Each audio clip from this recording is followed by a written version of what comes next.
ക്ലാസ്സിൽ നമുക്ക് 11th chapter പഠിക്കാം, ഡയറക്റ്റ് ആൻഡ് ഇൻവേഴ്സ് പ്രൊപ്പോർഷൻസ്. അപ്പോൾ എന്താണ് ഡയറക്റ്റ് പ്രൊപ്പോർഷൻസ് നമുക്ക് നോക്കാം. നമ്മുടെ ടെക്സ്റ്റ് ബുക്കിൽ തന്നിരിക്കുന്ന ഒരു ക്വസ്റ്റ്യനാണ് തന്നിരിക്കുന്നത്. Weight of sugar in kilogram. ഇപ്പോൾ 1 കിലോഗ്രാം ഷുഗറിന് 36 റുപ്പീസ് അല്ലെ കോസ്റ്റ് തന്നിട്ടുണ്ട്. ഇനി 3 കിലോഗ്രാം ആയപ്പോൾ എത്രയായി? 108.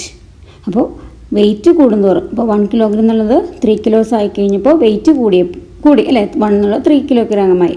അതുപോലെ തന്നെ കോസ്റ്റ് നോക്കി 36 നിന്നും 108 ആയി.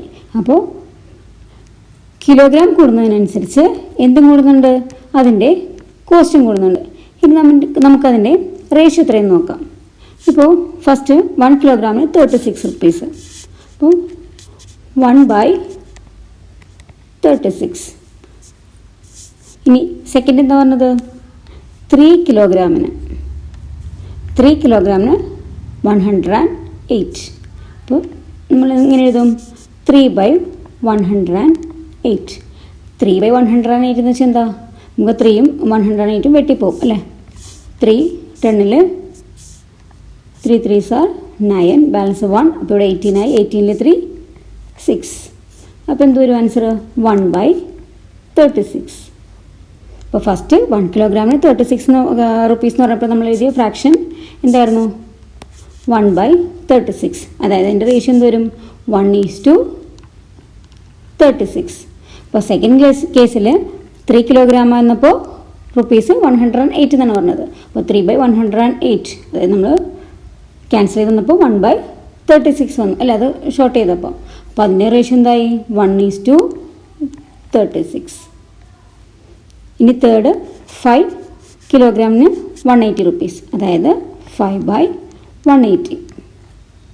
ഇനി 5ഉം 180 നമ്മൾ വെട്ടിപ്പോകുമല്ലോ. 5 18ൽ 3 ടൈംസ് 15, ബാലൻസ് 3 ഉണ്ട്. അപ്പോൾ 30 ആയി. 30ൽ 5 6 ടൈംസ്, അതായത് 1/36. അപ്പോൾ ഇതിൻ്റെ റേഷ്യോ എന്ത് വരും? 1:36. അതുപോലെ തന്നെ ബാക്കിയെല്ലാം അതുപോലെ തന്നെ വരും. അതായത് ഇതിൽ നിന്ന് എന്ത് മനസ്സിലായി?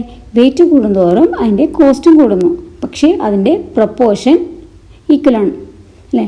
1:, എല്ലാത്തിലും പ്രൊപ്പോർഷൻ എന്താ വന്നത്? 1:36. ഇതും 1:36. മൂന്നാമത്തെ കേസിലും 1:36. അപ്പോൾ ഇതെല്ലാം ഒരേപോലെ ആയതുകൊണ്ട് നമുക്ക് അതിനെന്ത് പറയാം? ഇതെല്ലാം ഡയറക്റ്റ് പ്രൊപ്പോർഷൻസിലാണ്. അപ്പോൾ വെയിറ്റ് കൂടുന്തോറും കോസ്റ്റ് കൂടുന്നുണ്ട്, വ്യത്യാസം വരുന്നുണ്ട്, എന്നാലും ഇതെല്ലാം എന്താണ്? ഡയറക്റ്റ് പ്രൊപ്പോർഷനിലാണ്. അപ്പോൾ നമുക്ക് വെയിറ്റ് ഓഫ് ഷുഗറിനെ എക്സ് ആയിട്ടും കോസ്റ്റ് വൈ ആയിട്ടും കരുതണമെങ്കിൽ നമുക്ക് എന്ത് പറയാം? x/y is equal to k എന്ന് പറയാം. ഇത് വെയിറ്റ് ഓഫ് ഷുഗർ എക്സും കോസ്റ്റ് വൈയും ആണ്. അങ്ങനെയെങ്കിൽ x/y equal to k. k എന്ന് വെച്ചാൽ എന്താ? കോൺസ്റ്റൻറ്റ്. അപ്പോൾ ഇതിനെല്ലാത്തിൻ്റെ റേഷ്യോ കോൺസ്റ്റൻ്റ് അല്ലേ, എല്ലാ റേഷ്യോവും സെയിം ആണ്. അപ്പോൾ റേഷ്യോ കോൺസ്റ്റൻ്റ് ആണ്. അപ്പോൾ നമുക്ക് എന്ത് പറയാം?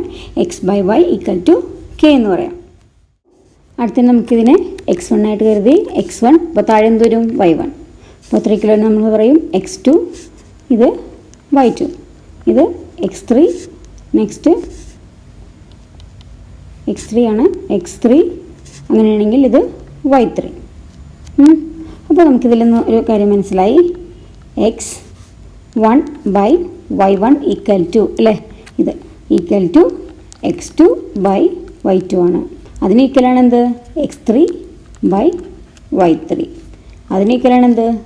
ഇതിൽ വന്ന എല്ലാം അല്ലേ. അപ്പോൾ അതായത് എക്സെട്ര ടു കെ. അപ്പോൾ എല്ലാം ഇതിൽ റേഷ്യോസ് എല്ലാം ഈക്വലാണ്. അപ്പോൾ നമ്മൾ എഴുതി x1/y1 equal to x2/y2 equal to x3/y3 equal to അങ്ങനെ എത്ര ഉണ്ടെന്നു അതത്തെ 3, അതാണ് എക്സെട്ര അല്ലേ. Etcetera equal to k. K എന്ന് വെച്ചാൽ എന്താ? കോൺസ്റ്റൻ്റ് ആയിരിക്കും. ഇപ്പോൾ ഇതിലെല്ലാ വാല്യൂവും കോൺസ്റ്റൻ്റ് അല്ലേ, അപ്പോൾ കോൺസ്റ്റൻ്റ് ആയിരിക്കും. അപ്പോൾ നമ്മൾ ഇതിനെ പറയുന്നതാണ് ഡയറക്റ്റ് പ്രൊപ്പോർഷൻസ്. ഈ ചാപ്റ്ററിലെ ടെക്സ്റ്റ് ബുക്കിലുള്ള എക്സാമ്പിൾ ക്വസ്റ്റ്യൻസ് നമുക്ക് നെക്സ്റ്റ് ക്ലാസ്സിൽ ചെയ്യാം. അപ്പോൾ എൻ്റെ ഈ ചാനൽ സബ്സ്ക്രൈബ് ചെയ്യാത്തവർ സബ്സ്ക്രൈബ് ചെയ്യുക, ഫ്രണ്ട്സിന് ഷെയർ ചെയ്യുക. Okay, thank you.